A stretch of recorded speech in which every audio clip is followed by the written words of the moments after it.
பாகியலட்சுமி கணக்கு வழக்கெல்லாம் எழுதுறாங்க. அமிர்தா கேக்குறாங்க ஏதாவது லாபம் வந்திருக்கான்னு பாக்யா கிட்ட. நஷ்டம் தான் ஆயிருக்குன்னு பாக்யா சொல்றாங்க. எழில் கேக்குறாரு போட்ட பணத்தை எடுக்க முடிஞ்சுச்சாமா? இல்லடா, எடுக்க முடியல.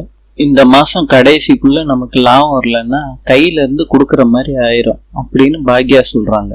இதெல்லாம் கோபி கேட்டுக்கிட்டு இருக்காரு. கோபி சொல்றாரு, முன்னாடி பண்ணிய லஞ்ச் பாக்ஸ் பார்சல் டெலிவரின்னு அந்த மாதிரி பண்ணிருக்கணும். அதை விட்டுட்டு ரெஸ்டாரண்ட் ஆரம்பிக்க போறேன்னு சொன்னது மிகப்பெரிய தப்பு. எழில், உன் டாடி பிசினஸ் ஜம்முன்னு போய்கிட்டு இருக்கு. குக்கிங் ஒண்ணுமே தெரியாது, ஆனா பிசினஸ் நல்லா தெரியும். கேரியான் பாக்யலட்சுமி சொல்றாங்க.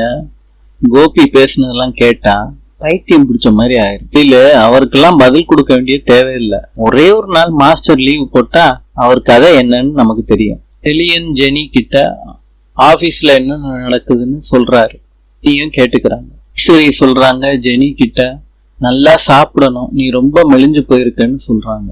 அமிர்தா கிட்ட ஈஸ்வரி சொல்றாங்க, எலியில யாரு பாத்துக்கிறது, நீ ஹோட்டல்லே போய் உட்கார்ந்துருந்தா இங்கயா நியாயமா இதெல்லாம் நீ தான் பேசணும், நான் பேசிக்கிட்டு இருக்கேன். எப்ப இந்த மாதிரி குழந்தை பெத்துக்க போற அமிர்தா? பாக்யா சொல்றாங்க, அவங்க நினைக்கிறப்ப பெத்துக்கட்டுமே, விட்டுருங்க அத்தா. அமிர்தா, நீ உள்ள போமா. ஈஸ்வரி சொல்றாங்க, ஏன் பாக்யா உனக்கு எதுவும் புரிய மாட்டேது?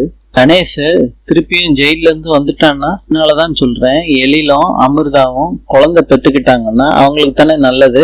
இந்த காலத்து பிள்ளைங்க கிட்ட நம்ம என்னத்த பேசுறது? பாக்யா, நான் பேசுறது ரொம்ப நியாயமா தான் இருக்கும். அமிர்தா எழில் கிட்ட சொல்றாங்க, நம்ம குழந்தை பெத்துக்கலான்னு அன்னைக்கே சொன்னேன்ல. ஆமா சொன்னேன், அதெல்லாம் இப்போதைக்கு வேணான்னு நான் சொன்னேனே. இப்பயோ சொன்னத இப்ப நினைச்சு ஏமா ஃபீல் பண்ற? நிலாவை தவிர வேற எந்த குழந்தையும் யோசிச்சு பார்க்க முடியல அமிர்தா. நிலா எப்படி உங்க குழந்தையாவா? அமிர்தா, இந்த வீட்டுல யாராவது சொன்னாங்களா? பாட்டி மாத்திரம் சொல்லலைங்க, எங்க அம்மாவும் தான் சேர்ந்து சொன்னாங்க. இவங்கெல்லாம் அந்த காலத்து ஆளுங்க, அவங்க சொல்றதெல்லாம் நீ காது கொடுத்தே கேட்டுக்கிறாத. ஃபர்ஸ்ட் என் ப்ரொஃபஷனல்ல நான் ஸ்டடியா நிக்கணும். இவளுக்கு எப்படி இருந்தாலும் தம்பி தங்கச்சி இவளுக்கு தோணுச்சுன்னா அப்ப இத பத்தி யோசிப்போமே. அமிர்தா, உன்னை எங்கேயாவது வெளியே கூட்டிட்டு போகணும்னு எனக்கு ரொம்ப ஆசையா இருக்கு. நாளை பார்க்கலாம். இன்று